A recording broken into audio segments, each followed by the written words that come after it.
കാരണം ഇന്നത്തെ കാലഘട്ടത്തിൽ നമുക്കറിയാം കേരളത്തിൽ നിന്ന് ചെറുപ്പക്കാർ, വിദ്യാർത്ഥികൾ കേരളത്തിൽ നിന്ന് മാറിക്കൊണ്ടിരിക്കുക. കാരണം അവർക്ക് ജീവിക്കാൻ പറ്റുന്ന സാഹചര്യമാണ് കേരളത്തിലുള്ളത്.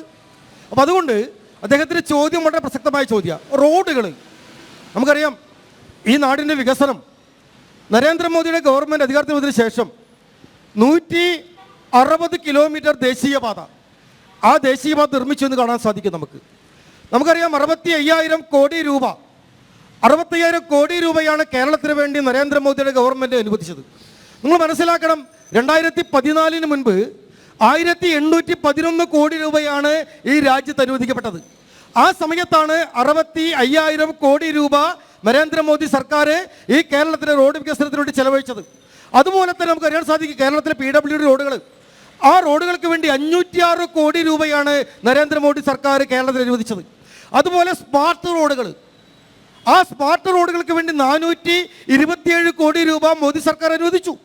അതുപോലെ നമുക്ക് അറിയാൻ സാധിക്കും റെയിൽവേ വികസനം, മുമ്പെങ്ങുമില്ലാത്ത തരത്തിൽ 55,000 കോടി രൂപയാണ് റെയിൽവേ വികസനത്തിന് വേണ്ടി കേരളത്തിന് നരേന്ദ്രമോദി അനുവദിച്ചത്. അതുപോലെ 1957 കോടി രൂപ കൊച്ചി മെട്രോയുടെ വികസനത്തിന് വേണ്ടി നരേന്ദ്രമോദി സർക്കാർ അനുവദിച്ചത് കാണാൻ സാധിക്കും. രണ്ടാമത്തെ ഉത്തരം നമുക്കറിയാം, വീട്. പ്രധാനമന്ത്രിയുടെ സ്വപ്ന പദ്ധതിയായിരുന്നു വീട്, പ്രധാനമന്ത്രി ആവാസ് യോജന.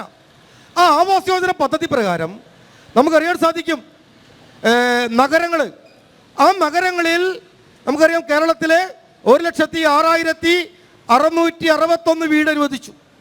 അതിൽ 1,06,572 വീട് പൂർത്തീകരിച്ചു.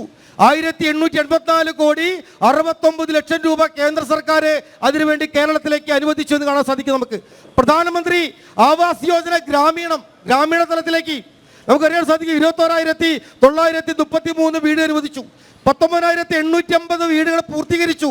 422 കോടി 51 ലക്ഷം രൂപയാണ് പ്രധാനമന്ത്രിയുടെ ആവാസ് യോജനയ്ക്ക് വേണ്ടിയിട്ട് നരേന്ദ്രമോദി സർക്കാർ ഈ കേരളത്തിന് വേണ്ടി ചിലവഴിച്ചത്, തന്നത്, അനുവദിച്ചത് എന്ന് പറയാൻ ആഗ്രഹിക്കുക.